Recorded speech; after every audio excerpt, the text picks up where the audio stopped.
സമയം 6:30. നമ്മളെല്ലാം ദിശേൻ്റെ വീട്ടിൽ പോകാൻ നിൽക്കുന്ന കേട്ടോ. ദിശേൻ്റെ വീട്ടിൽ പോകുന്നൊരു ചടങ്ങാ. ബാഗുകൾ കൊണ്ട് കളിയായിരിക്കും. കൂടെ നമ്മളെ കമലമ്മയുണ്ട്. അല്ലേ കമലമ്മ? ഞാൻ പറയാം എപ്പോൾ പോകുമ്പോൾ ഒരു ദിവസത്തേക്ക് പോകുമ്പോൾ ദിശയിലോട്ട് ഇപ്പോൾ ബാഗുകൾ കൊണ്ട് കളിയായിരിക്കും. കുറേ ബാഗും സാധനങ്ങളുണ്ടാകും. അതങ്ങനെ അത് കുട്ടികളെല്ലാം ഇങ്ങനത്തെ കൈയും വീശി പോകുമ്പോഴല്ലോ. ഓഹോ അങ്ങനെ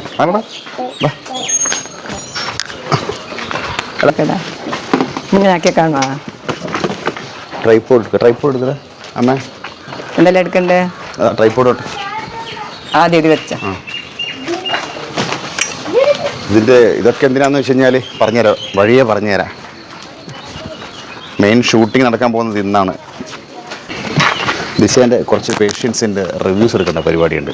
അപ്പോൾ അതിൻ്റെ ഭാഗമായിട്ടാണ് ക്യാമറേൻ്റെ അക്സസറീസും കാര്യങ്ങളും കൊണ്ടുവന്നത്. ട്രൈപ്പോഡും പിന്നെ ലൈറ്റും കാര്യങ്ങളൊക്കെ. ഇത് ലൈറ്റിൻ്റെ സാധനമാണ്. പിന്നെ ഓക്കെ കാണുന്നുണ്ട്. ഓ അടിപൊളി. ഇതിപ്പോൾ മുമ്പിൽ കൊള്ളുമോ? ഇതൊക്കെ എന്താ ദിശ പിള്ളേരുടെ ഡ്രസ്സായിരിക്കും അല്ലേ? ഇതാ ട്രൈപ്പോഡ് അല്ലേ? ട്രൈപ്പോഡ്, ലൈറ്റ്, പിന്നെ ആള് കൂടുതലുണ്ടല്ലോ അല്ലേ? ബിലാലും ബില്ലേ ഏജ്. കമലമ്മേൻ്റെ വേഗം എടുത്തു. കമലമ്മേൻ്റെ ഒരു സഞ്ചി. കമലമ്മ ഭയങ്കര നിഷ്കളങ്കമായ ഒരാളാണ്. കമലമ്മ ഒരു സഞ്ചി. എന്താ ഫോൺ വേണോ? ഫോൺ എടുത്തോ? ഫോൺ വേണമെന്നാ? ഓക്കെ. കമലമ്മൻ്റെ ഈ ഒരു സഞ്ചിയേ ഉള്ളൂ. എൻ്റെ ഒരു ബാഗ്. അപ്പം അങ്ങനെ എല്ലാവർക്കും ഞാനും ബാഗ് എടുത്തതിൽ കൊള്ളൂല്ലോ. ഒന്ന് കുറഞ്ഞോട്ട് വെച്ചിട്ടാ കവറാമ്മയുടെ വെച്ചെടുക്കാൻ. നമുക്ക് അത്യാവശ്യം സാധനങ്ങളൊന്നും ഇല്ലല്ലോ ഇതിൽ. ഫ്രണ്ടിൽ വെക്കാൻ വേണ്ട സാധനങ്ങളൊന്നും ഇല്ലല്ലോ. ഓക്കെ അല്ലേ? ഇനി എന്താ ഉള്ളത്? ഷൂ ഉള്ള സാധനം അവിടെ തന്നെയുള്ളത്. എടുക്കണം. അങ്ങനെ ഒരു ഇതെല്ലാം സെറ്റായി അടയുമായിരിക്കും അല്ലേ? എല്ലാം മറന്നില്ലല്ലോ.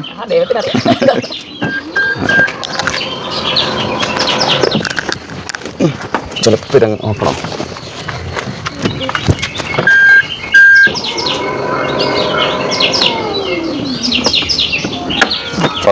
രക്ഷപ്പെട്ട്. അപ്പോൾ കമലമ്മ ഈ 5 മണിക്ക് ഉറക്കം കാണിച്ച് ഇടയും പോവാത്ത ഒരാളാണ്. ആവശ്യം വന്നാൽ വരും. അല്ലെങ്കിൽ ഉറക്കം മണ്ടലികളാണ് ഞങ്ങളൊക്കെ. ഞാനും അമ്മയൊക്കെ എന്ന് വെച്ചാൽ രാവിലെ എഴുന്നേറ്റ് പോകാൻ ഭയങ്കര മടിയാണ്. നേരെ ഓപ്പോസിറ്റ് ദിശ എന്ന് വെച്ചാൽ 4 മണിയാണെങ്കിൽ റെഡി ആയപ്പം. അപ്പോൾ എന്നാലും ബാക്കി വിശേഷങ്ങളൊക്കെ വണ്ടിയിൽ വെച്ച് പറയാം. ഓക്കെ? അല്ല എടുത്തിട്ടില്ലല്ലേ? Go go go go go.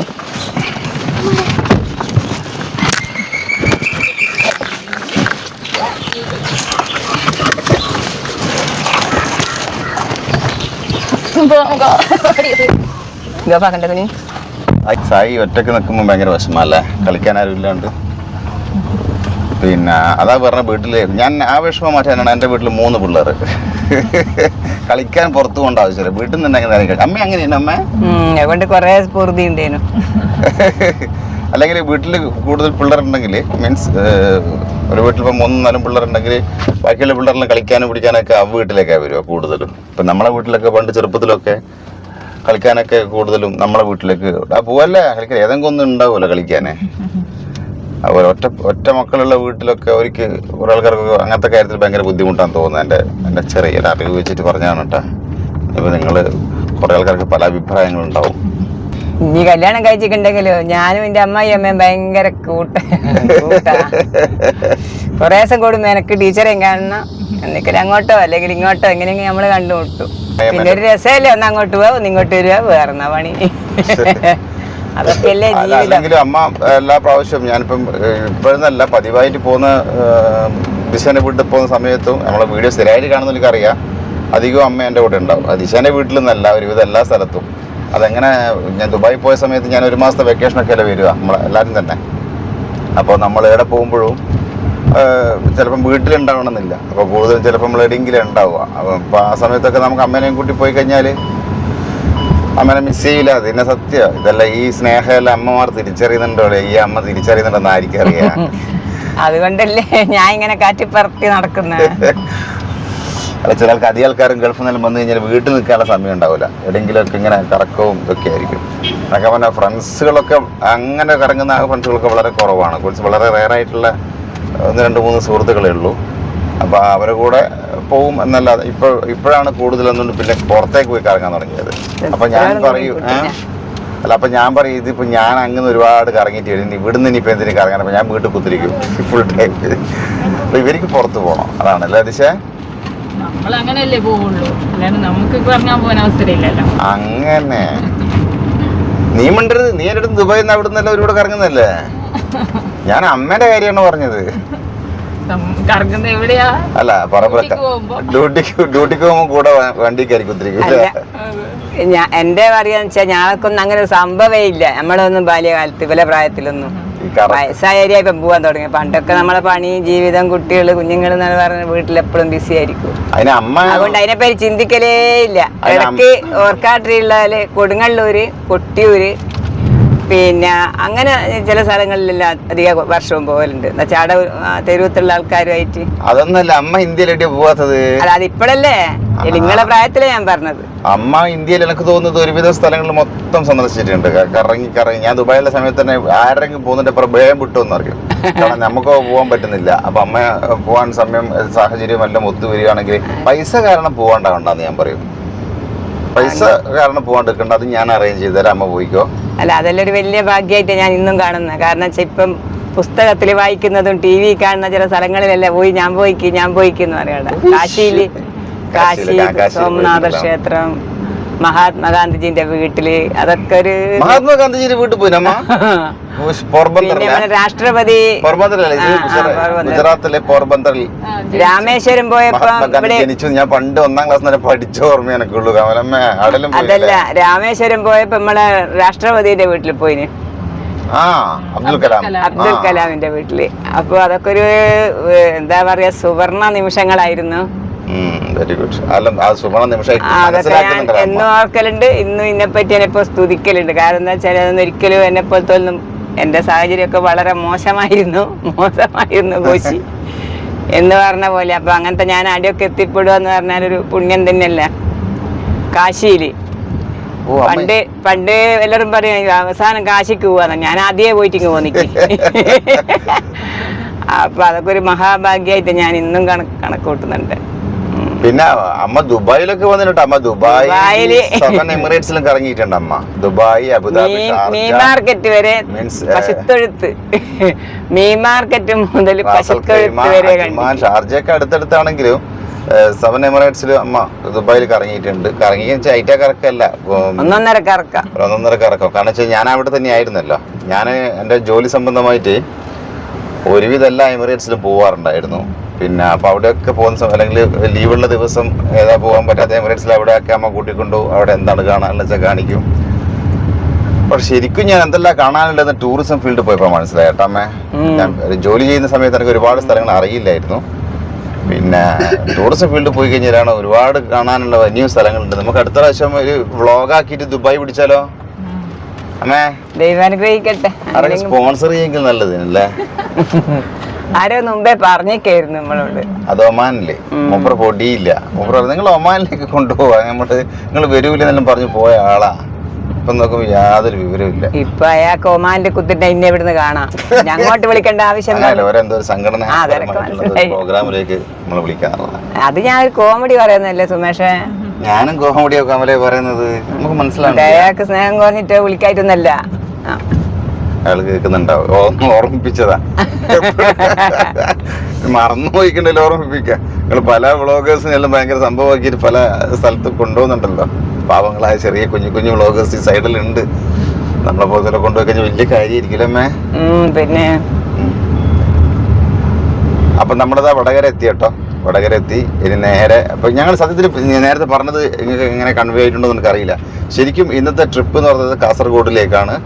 അത് ദിശയുടെ എല്ലാ പ്രാവശ്യവും ഞങ്ങൾ ഇടയ്ക്കിടയ്ക്ക് ഗ്യാപ്പിട്ട് മാസത്തിൽ ഒരു പ്രാവശ്യം ദിശയുടെ വീട്ടിലേക്ക് പോകും. കാരണം എന്ന് വെച്ചാൽ ഇപ്പം പോകുന്നതിൻ്റെ കാരണം എന്ന് വെച്ചാൽ ദിശയുടെ പേഷ്യൻസിൻ്റെ റിവ്യൂസ് എടുക്കാനാണ്. നമ്മളൊരു 3 ആൾക്കാർ അറേഞ്ച് ചെയ്തിട്ടുണ്ട്.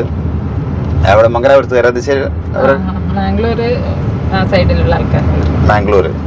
മാംഗ്ലൂർ സൈഡിലുള്ള ഒരു 3 ഇനിയും ഉണ്ട്. പക്ഷെ എല്ലാവർക്കും ഈ സമയം ഒത്തു വരുന്നില്ല. നമ്മൾ പറയുന്ന സമയത്ത് അവരെല്ലാവരും കൂടുതൽ ഉദ്യോഗസ്ഥരൊക്കെയാണ്. അപ്പോൾ അവർക്കൊക്കെ ജോലി സംബന്ധമായിട്ടും പിന്നെ എന്തെങ്കിലും ഇപ്പൊ ഇന്നൊക്കെ ഫംഗ്ഷൻ ആണെന്ന് തോന്നുന്നു അല്ലേ? ഇന്ന് സെക്കൻഡ് സാറ്റർഡേ ആണ്. അതെ, ഫംഗ്ഷന് ടൂറ് അങ്ങനെയൊക്കെ പറഞ്ഞിട്ട് ഒരുപാട് കാര്യങ്ങളായിട്ട് അവരും ബിസി. അപ്പോൾ ടൈം ഒത്തു വരുന്നില്ല. പിന്നെ ചില ആളുകൾക്ക് ഇതിൽ ഇങ്ങനെ മീഡിയന്റെ മുമ്പിൽ വന്നെന്ന് പറയാനുള്ള താല്പര്യവും ഇല്ല. അങ്ങനെ കുറേ ഉണ്ട്. അത് ഭയങ്കര വിഷമാണ് കേട്ടോ. അല്ല, അത് പ്രശ്നമില്ല, നമുക്ക് ഞാൻ പറഞ്ഞെന്ന് മാത്രം. അപ്പോൾ ആ ഒരു വിസിറ്റാണ് മെയിനായിട്ട്. അപ്പം കൊന്നത് സൺഡേ നമ്മൾ നാളെ എന്തായാലും ഈ ഷൂട്ടുമായിട്ട് ബന്ധപ്പെട്ടിട്ട് റിവ്യൂ എടുക്കുന്ന കാര്യമായി ബന്ധപ്പെട്ട് ഭയങ്കര ബിസി തന്നെയായിരിക്കും. എന്തായാലും 3 ആൾക്കാരെ എടുക്കാനുണ്ട്. പിന്നെ ഇന്ന് എന്തായാലും ഞങ്ങൾ മെല്ലെ ആടിപ്പാടിയിട്ട് അങ്ങ് എത്തുള്ളൂ. ഇന്ന് രാവിലെ ഇറങ്ങിയാൽ ഇന്ന് പോകുന്ന വഴിക്കല്ല നല്ല റിലാക്സ് ആയിട്ട് ഇല്ല കമലമ്മേ? നമുക്ക് വ്ളോഗും ഒക്കെ നമുക്ക് പിന്നെ ഒന്ന് പയ്യന്നൂര് നമ്മളൊരു ഫ്രണ്ടിൻ്റെ വീട്ടിലേക്ക് പോകണം. ഒരു യൂട്യൂബറാണ്, വളർന്നു വരുന്ന കലാകാരിയാണ് എന്നൊക്കെ വേണമെങ്കിൽ പറയാം. റോഷി ഒന്നൂസ് എന്നാണ് പേര്. നമ്മളായിട്ട് ഓൺലൈൻ നേരിട്ട് ഇതുവരെ കണ്ടിട്ടില്ല. അപ്പോൾ ഓൺലൈനിലൂടെ ഇടയ്ക്കിടയ്ക്ക് ചാറ്റിങ്ങും കാര്യങ്ങളൊക്കെ ഉണ്ടാവാറുണ്ട്. അപ്പോൾ കുറേ ദിവസമായിട്ട് പറയാറുണ്ട് ഇതിലേ പോകുന്ന സമയത്ത് ഒന്ന് കാണണം എന്നൊക്കെ പറയാറുണ്ട്. അപ്പോൾ ഇന്നെന്തായാലും പയ്യന്നൂർ വഴി പോകുന്നുണ്ട്. അപ്പോൾ പറ്റുമെങ്കിൽ അവളെയും കാണണം. പിന്നെ അവളുടെ നാട്ടിലൊരു ഉത്സവമുണ്ട്, പെരിങ്കളിയാട്ടം എന്തോ പറഞ്ഞിട്ടുണ്ടായിരുന്നു, എനിക്ക് വ്യക്തമായിട്ട് ഓർമ്മയില്ല. എന്തോ പെരിങ്കളിയാട്ടം എന്നാണ് പറഞ്ഞത്. അപ്പോൾ അവിടെ കൂടി പറ്റുമെങ്കിൽ ഒന്ന് പോകണം എന്നുണ്ട്. ഇൻഷാ അല്ലാ, സ്ഥലത്തിന് ദൈവം അനുഗ്രഹിക്കട്ടെ. അപ്പോൾ കമലമ്മേ ഇന്നെന്തായാലും തകർത്തങ്ങ് അർമാദിച്ചല്ലേ നമുക്ക്? ഓ കമലമ്മ ആർമാദത്തിനൊരു കുറവുമില്ല. കമലമ്മ പിന്നെ എല്ലാത്തിനും റെഡിയാ. അങ്ങനെ അല്ല, പണ്ട് ഞാൻ ശരിക്കും അമ്മേനെ പല കാര്യങ്ങളിലും ഇപ്പം ദുബായി പോകുന്ന കാര്യത്തിലും അല്ല പല കാര്യത്തിലും അമ്മേനെ പെട്ടെന്ന് പ്രയോറിറ്റി അമ്മക്ക് വരും. അമ്മേനെ അവിടെ കൊണ്ടുപോകണം, അമ്മക്ക് അത് കാണിക്കണം. ഇപ്പം ബുർജ് ഖലീഫ കാണുമ്പോൾ അമ്മേനെ ഇത് കാണിക്കണം എന്ന് എനിക്ക് എന്തുകൊണ്ട് തോന്നുന്നു വെച്ചാൽ അമ്മക്ക് ഭയങ്കര എക്സൈറ്റ്മെൻ്റ് ആണ്. സത്യത്തിൽ എല്ലാ അമ്മമാർക്കും മക്കളും മനസ്സിലാക്കേണ്ടിയിട്ടാണ്, മക്കളും അമ്മമാരും മനസ്സിലാക്കേണ്ടിയിട്ടാണ്. നമുക്ക് ഭയങ്കര എക്സൈറ്റ്മെൻ്റ് ആണ്. എക്സൈറ്റ്മെൻറ്റ് കാണുമ്പോൾ നമുക്ക് മക്കൾ എന്ന നിലയിൽ ഭയങ്കര സന്തോഷമായിരിക്കാം. എന്നെ കൊണ്ട് അമ്മക്കനെ അതൊക്കെ കാണിക്കാൻ പറ്റുന്നുണ്ടല്ലോ എന്ന് പറയും സംഭവം ഉണ്ടല്ലോ. നേരെ വെച്ചിട്ട് എനിക്ക് തീരെ എക്സൈറ്റ്മെൻ്റ് ഇല്ലാത്തൊരു വ്യക്തിയാണ്. എനിക്ക് എവിടെ പോയാലും എന്ത് കണ്ടാലും എക്സൈറ്റ്മെന്റ് ഉള്ള സാധനം. അപ്പൊ ദിശ പറയിച്ചിരിക്കും ഇത് എന്തൊരു മനുഷ്യനെ ഇത് അറിയാനുണ്ട്. അല്ല, അപ്പൊ എന്റെ മക്കളെ കേൾക്കാൻ വേണ്ടി ഞാൻ പറഞ്ഞു എനിക്ക് ഭയങ്കര എക്സൈറ്റ്മെന്റ് ആണ്, പക്ഷെ ഞാൻ പ്രകടിപ്പിക്കുന്നത് നിങ്ങൾക്ക് മനസ്സിലാവും. അതാണ് സത്യം. ദിശ എന്ത് ഇതുണ്ട് എക്സ്പ്രഷൻ അങ്ങ് പുറത്തേക്ക് വരും. നമ്മളെ സ്ക്രിപ്റ്റിൽ അഭിനയിക്കുമ്പോൾ എക്സ്പ്രഷൻ എന്ന് പറഞ്ഞ സാധനം വരൂല. അപ്പൊ ഞാൻ ഇവക്ക് വലിയ താല്പര്യമില്ല, പക്ഷെ ഇവള് വായ കൊണ്ട് പറഞ്ഞാലേ എനിക്ക് മനസ്സിലാവുള്ളൂ. കാരണം എക്സ്പ്രഷൻ എനിക്ക് അങ്ങനെ പോവാനും ഒക്കെ എക്സൈറ്റ്മെന്റ് ഞാൻ എൻജോയ് ചെയ്യുന്നുണ്ട്, പക്ഷെ നമുക്ക് മനസ്സിലാവില്ല. പുറത്തുള്ളവർക്ക് ഞാൻ എൻജോയ് ചെയ്യുന്നുണ്ടോ മനസ്സിലാവില്ല. നമുക്ക് നമ്മള് മനുഷ്യന്മാർക്ക് ഒരാളുടെ എക്സ്പ്രഷൻസ് മനസ്സിലാവുക കൂടുതലും മുഖത്തിന്റെ എക്സ്പ്രഷനാണ്. പിന്നെ ഫിസിക്കലി ഉള്ള ചില അല്ലെ ആറ്റിറ്റ്യൂഡൊക്കെ. കാരണം അതൊന്നും ദിശനെ കുറ്റം പറയാനൊന്നല്ല. എനിക്ക് ചിലപ്പോൾ പിന്നെ അവളോടൊക്കെ ജീവിച്ച് ഞാൻ ഇങ്ങനെ നിൽക്കുമ്പോ എന്തോ ഒരു എക്സൈറ്റ്മെന്റ് ഉണ്ട്. സംഭവം എന്നോട് ചൂടായി നിൽക്കുന്നതായിരിക്കും അന്നേരം. അതോ അമ്മ നേരെ തിരിച്ച് അമ്മ ഇത്ര ഹൈറ്റ് ഉണ്ടോ ബുർജ് ഖലീഫക്ക്? മോനെ ഇതെന്താണ്? അപ്പൊ അത് കാണുമ്പോൾ അമ്മ പറയൂ ഞാൻ ഇതെല്ലാം കാണാൻ വേണ്ടിയായിരിക്കും നീ ദുബായിൽ അതാ അമ്മ ഇടിച്ചങ്ങ് ഇതാക്കില്ല. അമ്മ പറയാ എങ്ങനെയാ ദിശ പറഞ്ഞതുപോലെ ഇനി ദുബായി പോയി ഇന്റെ മിടുക്കൊന്നുമല്ല. അപ്പൊ ഞാൻ പറയാം അതെന്താ അമ്മ അതെന്താ പോയാച്ചാല് എനിക്ക് ദുബായ് കാണാനുള്ള യോഗ ഉണ്ട്. അപ്പൊ ദൈവം വിചാരിച്ചു എങ്ങനെ ഇപ്പം കമലൻ ദുബായ് അബുദാബിയിലും കാണിക്കുക. ഒരു കാര്യം ചെയ്യും, രണ്ടാമത്തെ മോനെ പിടിച്ചിട്ട് ഒന്ന് കൊണ്ടുപോവാം, എന്നിട്ട് ആ കൂട്ടത്തിലുള്ളവരെയും കൊണ്ടുപോകാന്ന്. അങ്ങനെ ഞാൻ പോയ സമയത്താണ് എനിക്ക് എന്നെ കൊണ്ടുപോകാനുള്ള ഭാഗ്യം ഉണ്ടായത്. എന്നെ കൊണ്ട് ചിന്തിപ്പിച്ചത് എന്നെല്ലാം പറയും. എന്താ പറയാൻ, അമ്മ ഒരു 2 പ്രാവശ്യം ദുബായിൽ വന്നിട്ടുണ്ടല്ലോ അമ്മ. 2 പ്രാവശ്യം. ഒരു ട്രിപ്പ് 3 മാസം, 40 ദിവസം. ഒന്ന് ഫസ്റ്റ് ട്രിപ്പില് ഞാൻ റാസൽ ഖൈമയിൽ ഫസ്റ്റ് ഞാൻ പ്രൊമോഷനായിട്ട് സെയിൽസ് എക്സിക്യൂട്ടീവായി പ്രൊമോഷനിലായിട്ട് അവിടെ നിൽക്കുന്ന സമയത്താണ് കമലമ്മേനെയും അതുപോലെ തന്നെ ദിശേൻ്റെ അമ്മേനെയും കൊണ്ടുവന്നത്. കമലമ്മേനെ ദിശേൻ്റെ അമ്മേനെ കൊണ്ടുവരുന്നതിന് മുമ്പേ ഞാൻ കമലമ്മേനെ കൊണ്ടുവരാൻ വേണ്ടിയിട്ട് ദിശയോട് പറഞ്ഞ്. അപ്പോൾ ദിശ പറഞ്ഞ് നമുക്ക് ഇപ്രാവശ്യം എൻ്റെ അച്ഛമ്മേനെ കൊണ്ടുപോയാലോ. ദിശേന്റെ അച്ഛന്റെ അമ്മ, അച്ഛന്റെ അമ്മക്ക് 70 വയസ്സുണ്ട്. 72 വയസ്സുണ്ട്. അപ്പൊ ഞാൻ അന്നേരം അത്തും പൊത്തും തിരിയാത്തെന്ന് പറഞ്ഞ പോലെ 72 വയസ്സ്, ഓക്കെ നോ പ്രോബ്ലം, എനിക്ക് അങ്ങനെ ഒരു ആഗ്രഹം ഉണ്ട്, നമുക്ക് അത് ചെയ്യാന്ന് പറഞ്ഞു. അതൊക്കെ അന്നേരം അങ്ങനെയുള്ള ഞങ്ങളൊരു വില്ല അവിടെ എടുത്തിട്ടുണ്ടായിരുന്നു, സാഹചര്യം ഉണ്ടായിരുന്നു. ഇപ്പോൾ 2 ബെഡ്റൂം ഒക്കെ ഉണ്ടായിരുന്നു. അപ്പൊ അങ്ങനെ കൊണ്ടുവരാനുള്ള ബുദ്ധിമുട്ടൊന്നും ഇല്ലായിരുന്നു. വേണമെങ്കിൽ വിചാരിച്ചാൽ പറ്റുമായിരുന്നു. അതാണ് സത്യം. ബുദ്ധിമുട്ട് എന്നുള്ളത് നെക്സ്റ്റ് നമ്മൾ പ്രയോറിറ്റി കൊടുക്കുന്നത് പോലെയാണല്ലോ. അപ്പൊ ഞാൻ എന്ത് ചെയ്തു, ഞാൻ ദുബായി പോയിട്ട് ഫസ്റ്റ് നാട്ടിൽ നിന്ന് ഒരാളെ കൊണ്ടുപോകുന്നത് ദിശേൻ്റെ അച്ഛൻ്റെ അമ്മേനെയാണ്. അച്ഛൻ ഇതുവരെ അമ്മേനെ കൊണ്ടുപോകാനുള്ള ഒരു സാഹചര്യം ഒത്തു വന്നിട്ടില്ല. അപ്പോൾ അച്ഛമ്മക്ക് പോകാനുള്ള ആഗ്രഹം ഉണ്ട് എന്നുള്ളത് ദിശക്ക് അറിയാം. എവിടെയോ ഏതോ ഡിസ്കഷനിൽ അച്ഛമ്മ സൂചിപ്പിച്ചിട്ടുണ്ടായിരുന്നു തോന്നുന്നുണ്ട്. അപ്പോൾ അങ്ങനെ ദിശ പറഞ്ഞ് കൊണ്ടുപോകാൻ പറ്റുമോ? ഞാൻ പറഞ്ഞു പിന്നെന്താ, ഞാൻ റെഡി എന്ന് പറഞ്ഞു. അങ്ങനെ ഞങ്ങള് അച്ഛമ്മേന്റെ പാസ്പോർട്ടിന് ട്രൈ ചെയ്ത് അത് വിറ്റെന്താ വെച്ചാൽ അതല്ല എന്നാ അത് ഒന്നുകില് പാസ്പോർട്ട് എടുക്കണമെങ്കിൽ സ്കൂൾ സർട്ടിഫിക്കറ്റ് വേണം, അല്ലെങ്കിൽ ഹസ്ബൻഡിന്റെ ഡെത്ത് സർട്ടിഫിക്കറ്റ്, മാരേജ് സർട്ടിഫിക്കറ്റ്, അങ്ങനെയുള്ള കാര്യങ്ങളൊക്കെ വേണം. അതൊന്നുമില്ല. പിന്നെ നമ്മൾ വിചാരിച്ചു പഠിച്ച സ്കൂളിൽ അന്വേഷിക്കാം. വെറുതെ 8ാം ക്ലാസ് വരെ പഠിച്ചതാ. അപ്പോ ഹൈസ്കൂളില് കിട്ടുമോന്ന് പറഞ്ഞ അന്വേഷിച്ചപ്പോ അവിടെ ഇല്ല. അവിടെ അതിന്റെ ഹൈസ്കൂളിൽ അന്വേഷിച്ചപ്പോ അവിടെ കിട്ടിയിട്ടില്ല. പിന്നെ എന്ത് ചെയ്ത് UP സ്കൂളിൽ അന്വേഷിച്ച് നോക്കുമ്പോ ഒരു പണ്ടത്തെ റെക്കോർഡില് ഞാൻ അജ്ജി എന്നല്ല വിളിക്കുന്നത്, അജ്ജിൻ്റെത് മാത്രം, ബാക്കിയെല്ലാം ചെതലരിച്ചു പോയിട്ടുണ്ട്.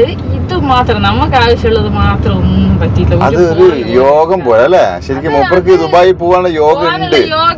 ഞാനും പറഞ്ഞത് കേട്ടപ്പോ ഞെട്ടിപ്പോട്ടെ. ആ ഫയല് മൊത്തം ചെതലരിച്ച് പോയിട്ടുണ്ട്. പക്ഷെ മൂപ്പർ ആ പേപ്പറിന് മാത്രം ഒന്നും സംഭവിച്ചില്ല പോലും. ഗ്രേറ്റ്.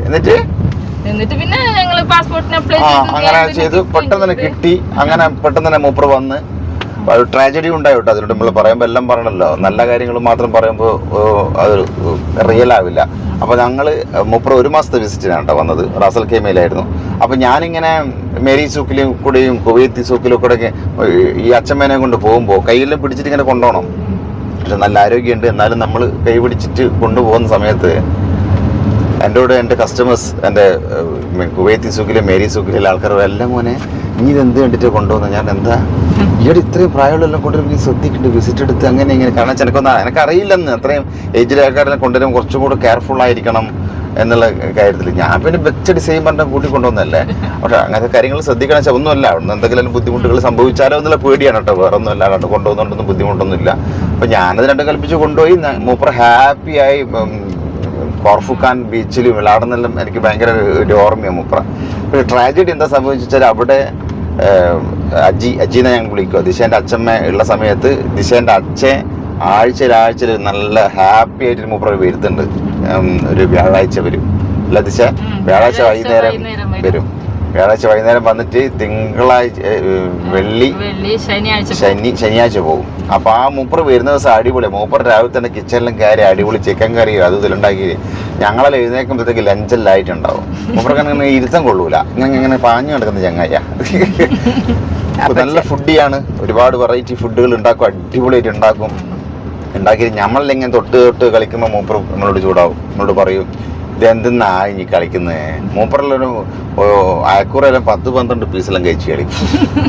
നല്ല ഫ്രൈ ആക്കിയിട്ട് എനിക്ക് ഈ ഒന്ന് തന്നെ കാണുമ്പോൾ വലിയ പീസ് കാണുമ്പോൾ പേടിയാവും. കാരണം ആ കമലമ്മ അങ്ങനെയല്ലേ വളർത്തിയത്, ഒരു ചെറിയ മത്തിയെല്ലാം തന്നിട്ടില്ലേ? അത് ഒരു ചെറിയ മത്തി, കുഞ്ഞു മത്തിയാണ് 2-3 പീസ് ഉണ്ടാവും. ഐ മീൻസ് 2 പീസ് ഉണ്ടാവും. അപ്പൊ അങ്ങനെ വളർത്തില്ല. അപ്പൊ ഇവര് വലിയ തട്ടിലല്ലേ. ഈ ദിശേന്റെ അച്ഛൻ വെച്ചാൽ ഭയങ്കര അങ്ങനത്തെ കാര്യത്തിൽ കുറച്ച് കൂടുതലാ എന്ന് തന്നെ പറയാം, കുറവല്ല. അപ്പൊ ഭയങ്കര മൂപ്പർക്ക് ഒരു ഉരുളക്ക് 1 അയക്കൂറിന്റെ പകുതിയാ, മീൻസ് 1 പീസിന്റെ അങ്ങനെ കഴിക്കുന്ന വ്യക്തിയാണ്. മൂപ്പരനെ തിന്നും, മൂപ്പരനെ ഉണ്ടാക്കുകയും ചെയ്യും കേട്ടോ. അതാണ് മൂപ്പർ നല്ല ടേസ്റ്റ്. മൂപ്പരനെ വാങ്ങിക്കൊണ്ടുവരും, എല്ലാം മൂപ്പർ ചെയ്യും. ആ ഫുഡിന്റെ കാര്യത്തിൽ ഭയങ്കര ചെലവാക്കുന്ന ഒരാളാണ്. അപ്പൊ ഞാനാണ് നേരെ ഓപ്പോസിറ്റ്. കാരണം നമുക്ക് അങ്ങനെ ആർഭാടായിട്ട് തിന്നിട്ടുള്ള ശീലമില്ലല്ലോ. നമ്മളെ താങ്ക് യു. അതുകൊണ്ട് ദൈവം സഹായിച്ചിട്ട് ഷുഗറും കൊളസ്ട്രോളും പ്രഷറും അങ്ങനത്തെ സംഭവങ്ങളൊന്നും ഇല്ല. പൈസയിലായിട്ടൊന്നല്ല. അപ്പൊ ആരോഗ്യം കൂടി നോക്കണ്ടേ. കമലമ്മ അലയില്ലെങ്കിൽ ഈത്തപ്പഴം ഇങ്ങനെ മരത്തിന്റെ അടുത്ത് ഇങ്ങനെ കടിക്കുന്ന ഫോട്ടോവും പച്ച ഈത്തപ്പഴം ഉണ്ടല്ലോ, അന്നത്തെ കുറെ ഫോട്ടോ നഷ്ടപ്പെട്ടു. എന്റെ അടുത്ത് 2 ഇപ്പോഴും ഉണ്ട് ഈത്തപ്പഴം പറിക്കുന്നത്. അല്ല അത് എനക്കും അറിയാനില്ലെന്ന് വെച്ചാല് നമ്മളെ വീട്ടില് ഒരു ചെടി കുഴിച്ചിട്ടെന്ന് വിചാരിക്കും. എന്റെ വീട്ടിൽ ഒരുപാട് ചെടിയൊന്നും ഇല്ല, എന്നാലും ഒന്നെങ്കിലും ഉണ്ടെങ്കിൽ അതിലൊരു പൂ വിരിഞ്ഞാ ഞാനത് ഭയങ്കര സന്തോഷത്തിലാ ഉണ്ടാവുക. അപ്പൊ ഞാൻ ഗൾഫിലേക്ക് അയച്ചെല്ലാം കൊടുക്കും. ഒരു പൂ ഉണ്ടായി, അല്ലെങ്കിൽ ഒരു മുളകുണ്ടായി. അപ്പൊ ഈ ഒരു പൂവിന് ഇത്രയും സന്തോഷം അമ്മക്ക് ഉണ്ടെങ്കിൽ ദുബായിലെ മിറാക്കിൾ ഗാർഡൻ എല്ലാം കണ്ട എന്തായിരിക്കും സ്ഥിതി? അപ്പൊ അതൊക്കെയാണ് ഇവരെ കൊണ്ടുപോയി. അതൊന്നുമില്ല, പൂ കാണാനായിട്ടൊന്നുമല്ല ഗൾഫ് കൊണ്ടുപോയത്. എങ്കിലും പറയുമ്പം പറയാം. അപ്പൊ അതെനക്ക് ഒരു തെങ്ങിന്റെ മുകളിൽ കുറെ നിറച്ച് തേങ്ങ ഉണ്ടെങ്കിൽ ഞാൻ ആയി, അല്ലെ ഒരു കുട്ടികളെ എന്തെങ്കിലും ഒരു ചെറിയ എന്തെങ്കിലും നല്ല കാണിച്ചാൽ ആയി പറയും. അപ്പൊ കുട്ടികൾക്കും ഭയങ്കര സന്തോഷമായിരിക്കും. തെങ്ങിന്റെ മുകളിൽ തേങ്ങ നമ്മളുടെ എക്സൈറ്റ്മെന്റ് എന്തുകൊണ്ടോ ഞാൻ പറഞ്ഞുതരാം. നമ്മളെ പണ്ടത്തെ വീട്ടിലൊരു ഉണങ്ങിയൊരു തെങ്ങ അതെ അതെ, തേങ്ങ അരച്ച കറി കിട്ടണമെങ്കിൽ അമ്മ ഞാൻ ചോദിക്കും അമ്മ ഇന്ന് മഞ്ഞക്കറിയോ ചുവന്ന കറിയോ, അത് അവിടെ അമ്മ ഇന്ന് ചുവന്ന കറിയാന്ന് പറഞ്ഞാൽ കാരണം വെച്ചാൽ എനിക്ക് തേങ്ങ അരച്ച കറി ഭയങ്കര ഇഷ്ടമായിരുന്നു. അപ്പോ വീട്ടിലാകെ ഒരു തെങ്ങുണ്ട്, അതിലാണ് 1-2 തേങ്ങ ഉണ്ടായാല് ഇവര് വളമൊന്നും ഇടൂലോ. അല്ല, അപ്പൊ നമ്മളിവിടെ താമസം മാറിയല്ല, അപ്പൊ അവിടെ ഒരു 2-3-4 തെങ്ങുണ്ട്. അപ്പൊ തേങ്ങ കണ്ടാലും ഒരു വാഴ കൊലച്ചാലും ഒരു എന്തുണ്ടായാലും അതിനെ ഞാൻ ഭയങ്കര ഇതായിട്ട് കാണും. കാരണം നമുക്ക് അളവർക്കാട്ട് 5-5.5 സെന്റ് സ്ഥലം, അതിലൊരു വീട് മാത്രമേ ഉള്ളൂ, പിന്നെ ഞാനും. അപ്പൊ അതുകൊണ്ട് ഇതൊക്കെ എനിക്ക് ഭയങ്കര കൗതുകമായിട്ട് പറയാൻ പറയും. ഒരു തെങ്ങ് കൊലച്ചേനി അല്ലെ ഒരു വാഴ കൊലച്ചേനി ഇവിടെ ഇത്ര ഇതാക്കുന്നു. അപ്പൊ അതൊരു വലിയൊരു കാരണം തന്നെയാണ്. അതുപോലെ തന്നെ എന്ത് ചെറിയൊരു നല്ല കാര്യം നടന്നാലും ഞാനത് വലിയതായിട്ട് തന്നെ കാണുന്നു. അപ്പൊ ചെറിയ മോശം കാര്യം നടന്നു കഴിഞ്ഞാലോ അല്ല, അത് കാരണം ഈ മോശം വശം നടന്നാൽ ഞാൻ എന്താ വിചാരിക്കും, എപ്പോഴും മോശമാണല്ലോ. അപ്പൊ ഇതൊക്കെ എന്ത് അതിലും നമ്മളെത്ര കണ്ടതാന്നുള്ളത്. അപ്പൊ അതുകൊണ്ട് മോശത്തിനെ ഞാൻ അങ്ങനെയാ കാണല്. നല്ലത് നമ്മൾ ഒന്നും കൂടെ വലുതായിട്ട് കാണും. അതാണ് അതിന്റെ ഒരു പ്രത്യേകത. അതുകൊണ്ട് എനിക്ക് ഇതെല്ലാം ഭയങ്കര സന്തോഷമുള്ള കാര്യമാണ്. എന്തായാലും അടിപൊളി കമലെ. അങ്ങനെ വേണം. ആ എക്സൈറ്റ്മെന്റ് ആണ് നമ്മളെ പലതും ചിന്തിപ്പിക്കുന്നതെന്ന് ഞാൻ പറയുന്നത്, വേറൊന്നുമല്ല. ഈ മക്കളായ നമ്മൾ തന്നെ ചിലപ്പോൾ എല്ലാ മക്കളും മോശക്കാരായിട്ടോ അല്ലെങ്കിൽ അമ്മമാരോടോ അച്ഛന്മാരോടോ ഇഷ്ടമില്ലാഞ്ഞിട്ടൊന്നുമല്ല, എന്റെ സാഹചര്യം. അതെ, അല്ല എന്തിനാ ഇപ്പൊ ഓരോ ഇപ്പൊ അങ്ങനെ പോകണ്ട. ഇപ്പൊ ഞാൻ അമ്മയോട് പറയും എവിടെ ടൂർ പോകണ്ട, നമുക്ക് എവിടെ ആഗ്രഹം ഉണ്ടെങ്കിലും അന്നല്ല ഇന്നും എപ്പോഴും അമ്മ പോകുന്നുണ്ടെ പോകണം. പൈസ കാരണം പോകാതിരിക്കരുത്. കാരണം നമുക്ക് പൈസ ഉണ്ടാകുന്ന സമയത്ത് ഒരുപക്ഷെ നമുക്ക് ആരോഗ്യം ഉണ്ടാവണമെന്നില്ല. അപ്പൊ ഈ അമ്മേനെ ഞാൻ ദുബായി കൊണ്ടുപോയ സമയത്തും അല്ലെങ്കിൽ നാട്ടിലെല്ലാ ടൂറിനും പറയുന്ന സാമ്പത്തികമായിട്ട് ഞാൻ വലിയ മെച്ചമുണ്ടായിട്ട് പറഞ്ഞതല്ല. ആക്ച്വലി നമുക്ക് നല്ല ആരോഗ്യവും കാര്യങ്ങളൊക്കെ ഉണ്ട്. വേണമെങ്കിൽ എനിക്ക് ഒന്ന് അണ്ണിയെടുത്ത് ഒന്ന് പിടിച്ച് കഴിഞ്ഞാൽ അമ്മനെ പറഞ്ഞേക്കാനുള്ള സാഹചര്യം ഉണ്ട്. നിങ്ങൾക്ക് എല്ലാവരും ദുബായിൽ നമുക്ക് പെട്ടെന്ന് ഒരു ലക്ഷം വേണമെന്ന് വെച്ചാൽ ഈസി ആയിട്ട് നമുക്ക് സംഘടിപ്പിക്കാൻ പറ്റും. സുഹൃത്തുക്കളോടെല്ലാം ഒന്ന് അറേഞ്ച് ചെയ്യാൻ പറ്റും. അങ്ങോട്ടും ഇങ്ങോട്ടൊക്കെ ഇവിടെ അല്ലെങ്കിൽ ഹുണ്ടി ഉണ്ട്, അവർക്ക് പാർട്ടായിട്ട് EMI ആയിട്ട് കൊടുത്താൽ മതി. അങ്ങനെയൊക്കെയുള്ള ഒരുപാട് ഓപ്ഷൻസ് ഉണ്ട്. നമുക്ക് ഒരു 3 മാസം കൊണ്ട് കൊടുത്താൽ മതി എന്ന രീതിയിൽ നമുക്ക് എന്താവും, നമുക്ക് 1 ലക്ഷം 2 ലക്ഷം കണക്കിൽ അടക്കാൻ പറ്റും നമ്മൾ മാന്യമായി ഡീൽ ചെയ്യുന്ന ഒരാളാണെങ്കിൽ. അതുകൊണ്ട് പൈസ ഒരു വിഷയമായിരുന്നില്ല സത്യം പറയാം. ചില വലിയ സംഖ്യകളൊക്കെ നമുക്ക് ഈ ഒരു ലോണ് പോലെയൊക്കെ അയക്കാൻ പറ്റും. അപ്പം നമുക്ക് എല്ലാ കാര്യങ്ങളും ഈസിയായി ചെയ്യാൻ പറ്റും. അപ്പൊ പിന്നെ അമ്മേന്റെ ടൂറൊന്നൊരു വിഷയമല്ലല്ലോ. ഇപ്പൊ നാട്ടിൽ എനക്കും അറിയാനുള്ള എന്താ വെച്ചാല്, നമുക്കിപ്പോ എന്റെ ചെറുപ്പത്തിലെ സാഹചര്യം ഞാൻ പറയാം, ഒരു വാതിൽ അടക്കാനുണ്ടായിട്ടില്ല. കാരണം ചന്നല്ല ഓലപ്പൊരിയ. അപ്പൊ അന്നേരം ഒരു വാതിലടക്കുന്ന ഒരു വീട് കിട്ടില്ല. അല്ല, അങ്ങനെയല്ല, അന്നേരം ഒരു വാതിലടക്കുന്ന ഒരു വീടുണ്ട് എന്ന് പറയുമ്പോൾ ഭയങ്കര സന്തോഷാ. അതേപോലെ തന്നെ ഇല്ല ഇപ്പൊ തേങ്ങേന്റെ പറഞ്ഞ പോലെ തന്നെ 2 തെങ്ങുമെന്ന് അറിയാൻ കൊപ്പരയാക്കി വെളിച്ചെണ്ണാലാക്കി ഞങ്ങൾ കണ്ടതല്ലേ. അപ്പൊ അതൊക്കെ എന്നെ സംബന്ധിച്ച് ഭയങ്കര സംഭവം. എനിക്ക് അതൊന്നും വലിയ കാര്യമല്ല, മറ്റുള്ളവർക്കൊന്നും ആയിരിക്കും. പക്ഷെ എന്റെ കാര്യമാണ് ഞാൻ പറയുന്നത്. എനിക്ക് അതുകൊണ്ടാണ് ഈ ഒരു പൂവുണ്ടായാലും ഒരു മുളകുണ്ടായാലും ഒക്കെ ഭയങ്കര സന്തോഷം തോന്നുന്നത്, ഇല്ലാത്തടത്ത് നിന്ന് വന്നത് കൊണ്ട്. നമ്മൾ ആസ്വദിക്കുന്നു. അതെ, അതുകൊണ്ട് ആസ്വദിക്കുന്നത്. കൊപ്ര ആട്ടിയിട്ട് വെളിച്ചെണ്ണാക്കുന്നത് വലിയ പണിയാന്ന് എനിക്ക് അന്നാ മനസ്സിലായത്. നമ്മൾ എത്ര ദിവസത്തെ ഒരു പ്രോസസ് ആയിരുന്നു അത്. തേങ്ങ ഉണക്കി കഴിഞ്ഞിട്ട് അത് കഷ്ണാക്കി വീണ്ടും ഉണക്കി എന്നിട്ട് അവിടെ കൊണ്ടുപോയി അല്ലെ ആട്ടി കൊണ്ടുവന്ന് വലിയൊരു പ്രോസസ് ആയിരുന്നു. അല്ല, ഇത് പറയട്ടെ, എനക്കന്ന് അതിന് അത്രയും ഉഷാറുണ്ടായത്. ഇതൊന്നും നമ്മൾ കാണാത്തതും നമ്മളെ വീട്ടിലില്ലാത്ത കാര്യമാണ്. അപ്പൊ നമുക്ക് ഉണ്ടാവുമ്പോ നമ്മൾ അതിനെ ആ രീതിയിൽ കാണണമല്ലോ. അതുകൊണ്ടായിരുന്നു എനിക്ക് അത്ര സന്തോഷവും ഇൻട്രസ്റ്റും അതൊക്കെ ചെയ്യാനുള്ള. ഇത് കുറെ ഉള്ള ആൾക്കാർക്കുള്ള ഒരു ചൊട്ടാണല്ലോ. അങ്ങനെയല്ല, ഓലതൊന്നും വരതൊന്നും ഞാൻ നോക്കും. ഞാൻ എന്റെ കാര്യമാണ് പറഞ്ഞത്. ആ ഉള്ള കാര്യങ്ങൾ മനസ്സിലാക്കണം. കാരണം വെച്ചാൽ നമുക്ക് എല്ലാ സൗഭാഗ്യങ്ങളും ദൈവം ഓൾറെഡി തന്നിട്ടുണ്ടാവും. അപ്പൊ തന്നത് കൊണ്ട് നമുക്ക് ഇതൊന്നും തിരിച്ചറിയാൻ പറ്റില്ല എന്നുള്ളൊരു വലിയൊരു പോയിന്റ് അതിനുള്ളിൽ ഒളിഞ്ഞു കിടക്കുന്നുണ്ട്. അല്ല അതിലപ്പം മക്കളും കാരണവന്മാരെല്ലാം പറയും, കേൾക്കുന്നില്ല കമലമ്മ പറയുന്നത്, നീ ഞാനിതെല്ലാം ഉണ്ടാക്കി ചെയ്തൊന്നും മര്യാദ നോക്കാൻ എനിക്ക് നേരണ്ടേ എന്ന് പറയൂ ഉറപ്പായിട്ടും. കാരണം ഈ കാരണവന്മാരെല്ലാം അധ്വാനിച്ചിട്ട് വളരെ കഷ്ടപ്പെട്ടാണ് സ്ഥലവും തേങ്ങകളും ഇതൊക്കെ ഉണ്ടാക്കി വെച്ചത്. പക്ഷെ വീട്ടിലുള്ള ഭാര്യമാർക്കാണെങ്കിലും അല്ലെ അമ്മമാർക്കാണെങ്കിലും ചിലപ്പം ചില ആളുകൾക്ക് ആരെയും കുറ്റം പറയുന്നല്ലേ ഇത്. അപ്പൊ അതിനൊരു വാല്യൂ തിരിച്ചറിയാൻ കഴിയില്ല. അപ്പൊ ഈ ഇല്ലാത്തവർക്കാണ് ഈ പറഞ്ഞ പോലെ ഇതിനോടൊക്കെ ഒരു എക്സൈറ്റ്മെന്റും സ്നേഹവും ഒക്കെ ഉണ്ടാവുക അല്ലെ. മണ്ണ് നമുക്ക് ഈ സ്ഥലം ഭയങ്കര ഇഷ്ടമാണ്. മറന്നല്ല, അവിടെ കൃഷി ചെയ്യാനൊക്കെ ഭയങ്കര ഇഷ്ടമാണ്. ഉള്ള സ്ഥലത്തൊക്കെ അടുത്തുള്ള ഏതെങ്കിലും തക്കാളിയും പച്ചമുളകും ഇതെല്ലാം അമ്മ അതിന് വേണ്ടി ചെയ്യുന്നത് കാണാറുണ്ടാവും. ഞാൻ പറഞ്ഞത് എന്നിട്ട് എന്നോട് പറയും, ഒരു 25 പ്രാവശ്യം പറയും, അതാ സഹിച്ചുകൂടാത്തത്. നോക്കടാ ആ തക്കാളി ചെറിയ തക്കാളി കണ്ടുണ്ടാകുന്ന പച്ചമുളക് കണ്ടോന്നുള്ളത്. അപ്പൊ ഞാൻ അമ്മ പറഞ്ഞല്ലേ പിന്നെ ഞാൻ പറയും പറഞ്ഞു. അത് സന്തോഷം മനസ്സിലുണ്ടാകുമ്പോ പറഞ്ഞു പോകുന്നതാണ്. അത് ഓരോരുത്തരെ സാഹചര്യം കൊണ്ടാണ് ഓരോരുത്തർ അങ്ങനെ കാണുന്നത്. കുറെ കണ്ട് മലച്ചോലോട് ഇതൊന്നും വലിയ കാര്യമായിരിക്കൂല. പക്ഷെ ഇത് കാണാത്തവർക്ക് വലിയ എന്തും ഇല്ലാത്തവർക്കാണ് സന്തോഷമൊക്കെ. നമ്മളെ മനസ്സാണ് സന്തോഷിക്കുന്നത്. ദിശയ്ക്ക് തന്നെ ഇപ്പൊ എന്താ വെച്ചാല് നല്ല സ്നേഹമുള്ള, വളരെ കെയർ ചെയ്യുന്ന നല്ലൊരു ഭർത്താവിനെ കിട്ടി. ഒരു വിലയില്ല. ഇതൊന്നും ഇല്ലാത്ത ഒരു ഭാര്യ ഇത് കാണുമ്പോൾ എന്ത് നല്ല ഭർത്താവിനെ ദിശയ്ക്ക് കിട്ടിയത്. ഇത്രയും സ്നേഹവും സുന്ദരനും സുമുഖനും തറവാടിയും പാണ്ഡിത്യവും ആഭിജാത്യവും കുലീനതയും ശ്രേഷ്ഠതയും ഒത്തിണങ്ങിയ ഒരു യുവാവിനെ തന്നെ ദിശയ്ക്ക് കിട്ടി. ഷീസ് വെരി ലക്കി എന്ന് പറയും. പക്ഷെ ദിശക്ക തിരിച്ചറിയുന്നുണ്ടാ? പറ. നമ്മളപ്പോ ഒരുപാട് അല്ല, തിരിച്ചറിഞ്ഞ ഓളെന്താക്കാനാ തുള്ളി കളിക്കാനാ? തിരിച്ചറിയും മനസ്സിലല്ലേ തിരിച്ചറിയാം. ഇനി കാണൂലോ. അപ്പൊ നേരെ ഓപ്പോസിറ്റ് കൊണ്ട് നിങ്ങൾ പറയും. എനിക്കറിയാ ഭർത്താക്കന്മാരും ഇതുപോലെ ചിന്തിക്കും എന്നുള്ളത്. നല്ലൊരു ഭാര്യനെ കിട്ടിയത് തിരിച്ചറിയൂല. വേറെ ഏതെങ്കിലും കൊണ്ടത്തിനെ കിട്ടിക്കഴിഞ്ഞാൽ ഞങ്ങൾക്ക് മനസ്സിലാവും എന്നാന്ന് പല ഭാര്യമാർ ഡയലോഗ് അങ്ങനൊന്നും പറയല്ലേ. എന്നെ ചങ്ക് കുത്തല്ലേ. സിന്ധു ബിന്ദു രമ്യ ആരാണ്? ബിന്ദുവിനെ വിളിക്കട്ടെ ദിശ. എനിക്കൊരു ഓഫർ ഉണ്ട്. തമാശക്ക് പറയുന്ന ദിശ ഇനി സീരിയസ് ആക്കാറേ. ഇപ്പൊ ഇതെല്ലാം കട്ടാക്കി കഴിഞ്ഞാൽ ദിശ എന്നെ തല്ലിക്കൊല്ലു. ഏതാടാ ബിന്ദു എന്ന് വെച്ചിട്ട്. പടച്ചിയാണ് ഇവരെല്ലാം. വിചാരിച്ച പോലൊന്നല്ല, കാണുന്ന പോലൊന്നല്ല ഇവര്. ഇവരെല്ലാം മോനെ വണ്ടി നിർത്തി കഴിഞ്ഞാ നീ അവിടെ നിന്ന് എന്തിനാടാ എന്നോട് പറ്റി അങ്ങനെ പറഞ്ഞു പറഞ്ഞോളാം. എനിക്കും വിശക്കുന്നുണ്ടാ? ദിശക്ക് ഇപ്പം വിശക്കൂ. സമയം ദിശക്ക് വണ്ടി കയറി അപ്പ വിശക്കൂ. 7:19. പെട്രോൾ അടിച്ചു പോവാ. നമ്മള് മാഹി എത്തി. മാഹി റോഡ് ഒന്ന് കാണിച്ചു മുത്തേ. നല്ല അടിപൊളി റോഡ്. പൂക്കാലം വന്നു പൂക്കാലം, തേനുണ്ടോ തുള്ളി തേനുണ്ടോ, പൂത്തുമ്പി ചെല്ല പൂത്തുമ്പി, ചൂടുണ്ടോ നെഞ്ചി ചൂടുണ്ടോ.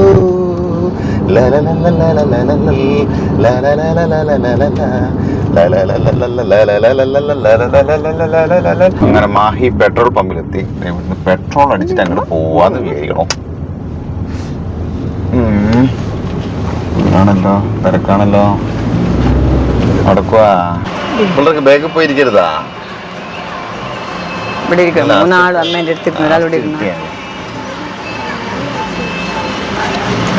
അമ്മേന്റെ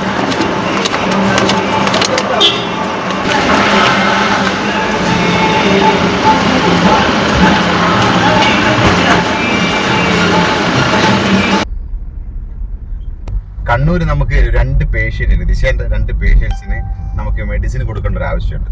പൊതുവേ നമ്മൾ കൊറിയർ ചെയ്യാറാണ് മെഡിസിൻസ്. പക്ഷെ ഇപ്പൊ നമ്മൾ എന്തായാലും ഇങ്ങോട്ടേക്ക് പോകുന്നതുകൊണ്ട് നമ്മൾ വിളിച്ചു പറഞ്ഞപ്പോൾ 2 ആളും ഹൈവേ മേൽ വന്നിട്ടാന്ന് പറഞ്ഞിട്ടുണ്ട്. നമ്മൾ ഏകദേശം കണ്ണൂർ എത്തി. ദിശ എത്തനായ ഐഡിയ? ദിശ എന്താ സ്ഥിതി? വരാന്ന് പറഞ്ഞിട്ടുണ്ടാ? അപ്പൊ ഇതിനിടയിൽ ഓണത്തിനിടയിൽ പുട്ട് കച്ചവടം നടക്കുന്നുണ്ടെന്ന് പറഞ്ഞു തരുവാണ്.